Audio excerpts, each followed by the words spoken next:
Well, good morning and welcome back to Tech Tips, Fixes and More. My name's Ron and we're out in my garage today. As you can see, I'm relaxing in one of my old lawn chairs and just kind of enjoying the spring weather today. So today I'm going to be doing something different again, and for those of you who have been tuning in to the channel for my electronics fixing and troubleshooting videos, this may not be exactly your cup of tea, but I like fixing all kinds of stuff, and I hate to throw things out that have some value, but also I hate to see things sitting around useless and not being used for anything. So I decided that I was going to try and do something with some old lawn chairs that I had. And these lawn chairs, the fabric part of them had weathered and rotted away, and I looked for replacement fabric for them and I couldn't find anything. So finally I got thinking one day, I wonder if I could repurpose some of the metal in there to make a bike rack. So that's what I basically did, and that's what this video today is going to be about. It's nothing too fancy, it's not highly engineered, but it looks like after some trial and error I've got a design that seems to work. So I built one, and now I'm going to show you guys how to build the other one. You can get some ideas from this, and maybe some of this will help you to come up with a similar kind of fix or repurposing. So I'm going to show you the chair.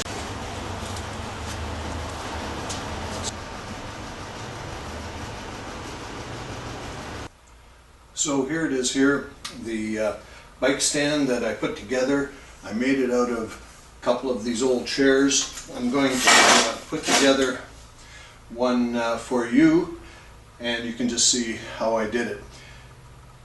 As far as the actual metal, I just used the chair itself, and that basically consisted of taking the seat part off of the chair and then cutting the legs off of these side arms, and so that it sits down lower. And then I took part of this seat part and I flipped it over the other way around and bolted it on. I had to buy some long 5/16 bolts, and I got locking nuts for them. I had to drill through. There's also a little spacer that came out of the chair, and really it didn't take a whole lot of work. The chair is made out of aluminum, so the metal is pretty easy to work with. And I just used a cutoff blade on my side grinder to cut the thing into shape. It took me a couple of tries to get some of the angles and lengths and so on right, but once I got that, it seemed to work out pretty good. Now, one limitation of this is that it's fairly light material. Like I said, it's aluminum, and so if you only have one bike in the rack and it tips over a little bit, what can happen is this can pull over because it's quite light. So it's possible that you might have to, in certain situations, anchor the bike rack down in order for it to be secure. But another nice thing about this is that because of the metal and all that, you can put a cable lock through the wheel and through this, and it'll hold it in place. The distance here is somewhat significant. You want it so that the tire of the bike is sitting up a little bit off the ground. Otherwise, it really won't hold it in place. But you don't want this thing so high here that it's going to interfere with your axle. If you want to make one that where you put your rear wheel in, that's a little trickier because there's more hardware back there, and you might need a little bit more width or a little bit less height in order for that to work. So on this particular bike, I basically measured from the axle down to the bottom of the tire, and that turns out to be about 13 inches. And so I wanted the distance from there to the top of the arches to be less than 13 inches so that it wouldn't interfere with the axle. And then I also just measured the width of the tire, and of course that could be different for different people. I measured the width of the tire, and this particular one, if you've got about 3 inches, you're probably okay. So taking a little closer look at the measurements that I actually ended up with on this, from the actual top of the table, and these are pretty rough measurements, I have about 12 inches, a little less than 12 inches from the tabletop there to the top of that arch. Just a little more on that one. So we've got about 12 inches. And of course the tire sits on these two supports here. So it sits up a little bit off of the ground when it's sitting there. So that gives us some space in between the axle and the top. And the width I ended up with in here was about 3 inches. So let's take a look at the actual chair and see how I took this thing apart. So the first thing I needed to do, of course, was to get this fabric off of here, and there are some plastic plugs in the ends of these, which I'll take out in a second. But to just make things quick, because this is already in bad shape, I just got a box knife and cut it along the edge.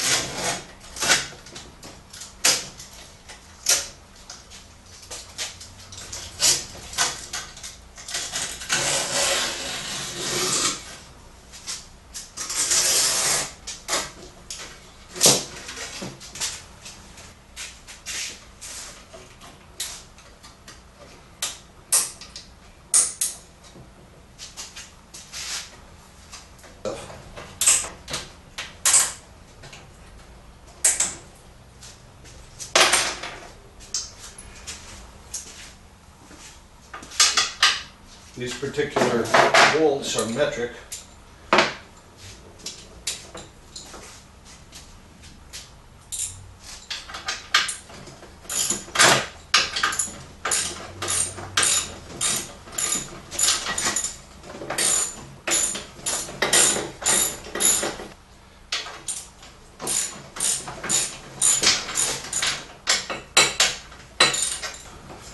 What's holding it on there?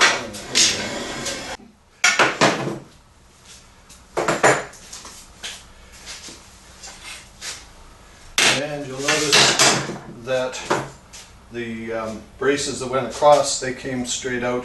And this is just a rod through a tube. And so I used the tube later for a spacer. And I just drove the rod out through there. There's a bit of oxidization in there, so it was kind of stuck. But okay, so this leaves us with the bottom part, which we'll end up cutting off, and then these parts, which basically we're just going to put back on like this. And what I ended up doing was drilling out holes through here. You could put a bolt in and go into this threaded piece here, but the problem that I had there was that this is metric, and I needed about a 5-inch bolt with the right number of threads on it, and it had to be metric threads in order to get that to work. And I went to the hardware store and I couldn't find bolts that long that were metric. There were M6 metric bolts, and I just couldn't find that. So I just drilled it straight through and used SAE type of bolts, and then basically I just cut off these pieces like this, got this lined up where I thought it was about right, cut it off with a little bit to spare so I didn't have to be very precise about it. and then just bolted these on. And so, the nice thing about this is that you don't really have to be super precise about it. So if you set this up to where the arc is about right, get the peak at the same spot as the other peak, and then basically just mark a line across here. You're not going to cut on that line. You're going to cut above that line because you want to have a little bit of room to work.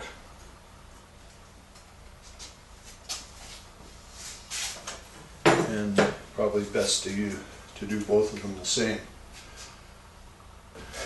So what we're going to do is we're just going to take this brace here and we're going to mark it so that we can make a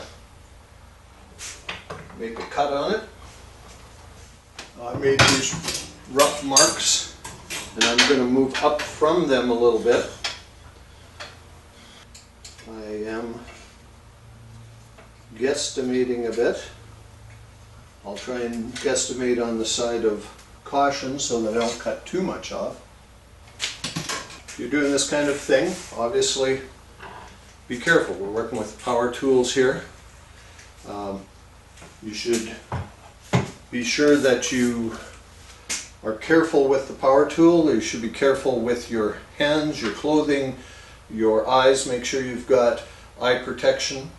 And if you're not comfortable with doing that kind of thing, don't do it, because it's not worth it to lose a finger or put yourself out of commission for a while because you made a mistake with the power tool. But if you're watching this, you're probably into that kind of stuff. So it's always good to stop before you do anything and just think about the safety aspect of it. You don't want to lay yourself up because you were moving too fast. I'm going to get my eye protection. The glasses I'm using here that I wear for just to see are probably good enough, but these goggles that I use give you a little bit of side protection to stop anything from going out.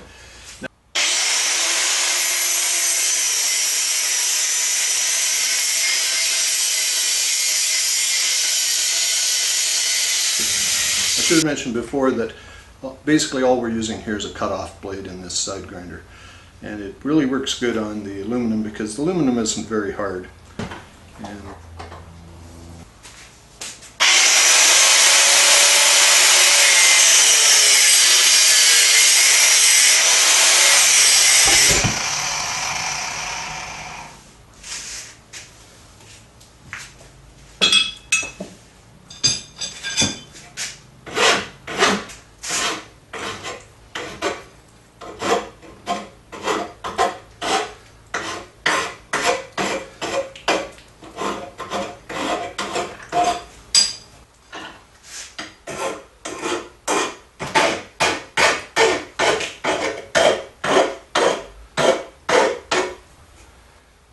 okay, so that's a bit of a rough cut, but seems like it's okay. The profile of this is such that it's ideal to be able to drill through this part here.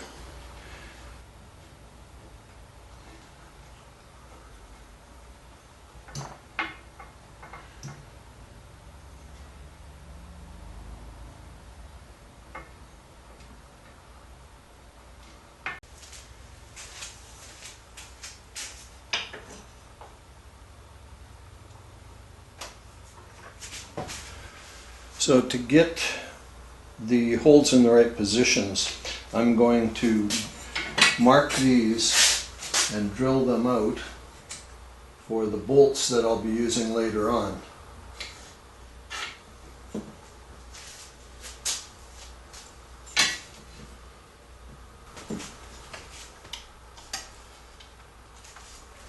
I'm kind of just eyeballing this, but I know pretty close where I'm going to drill through. I've got a drill bit that will accommodate 16th.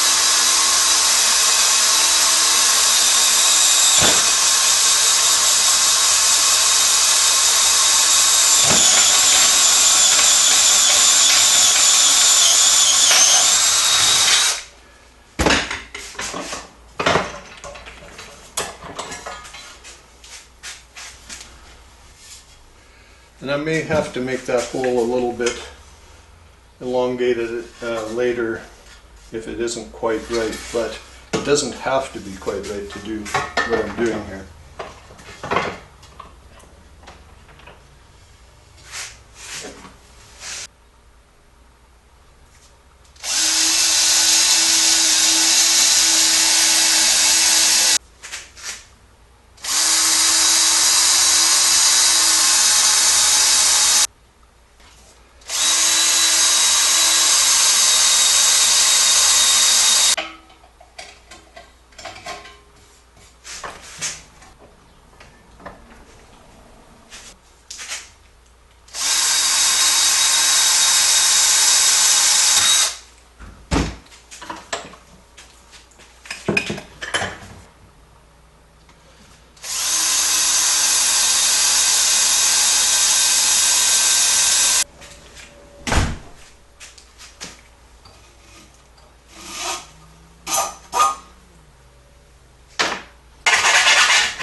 So there we have the basic unit, and I just have to cut off the legs to be the right height. There. Try and get it equal on both sides, but again it isn't critical.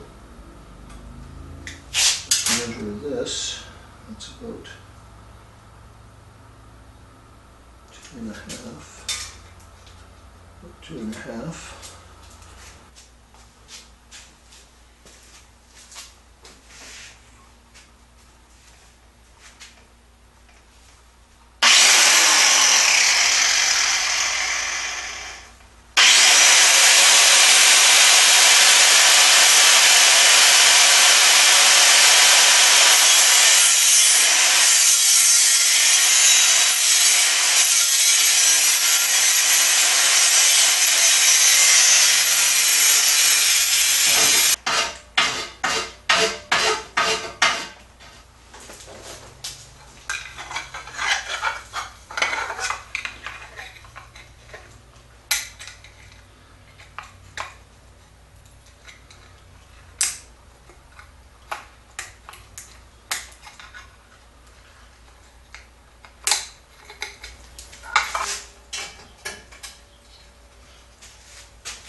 Okay, so there it is.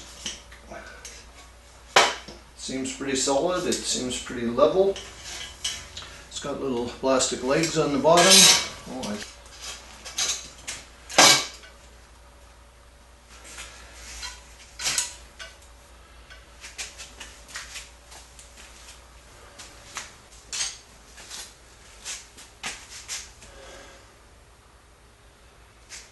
seems like that works pretty good. Everything is fitting fairly well.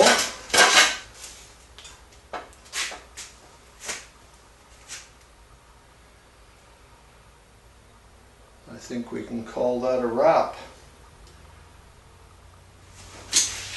Okay, so there you are. Here are the two bike racks. They look fairly similar. They're not perfectly matched, but they're pretty close. They both will do a job, and you can put two bikes in them. I think it works pretty good to have only two racks in each one, so you can move them around and put them either side by side or in two different places. That's going to work good in my yard. So I'm pretty happy with how it turned out. Wasn't perfect. There's a few rough spots on them, but I think they're going to do the job for what I want to do. Thanks for joining in here and watching. Thanks for your subscriptions, your likes, and your comments as well. I appreciate your comments as long as they're positive. So I think we'll call it at that, and we'll see you on the next one.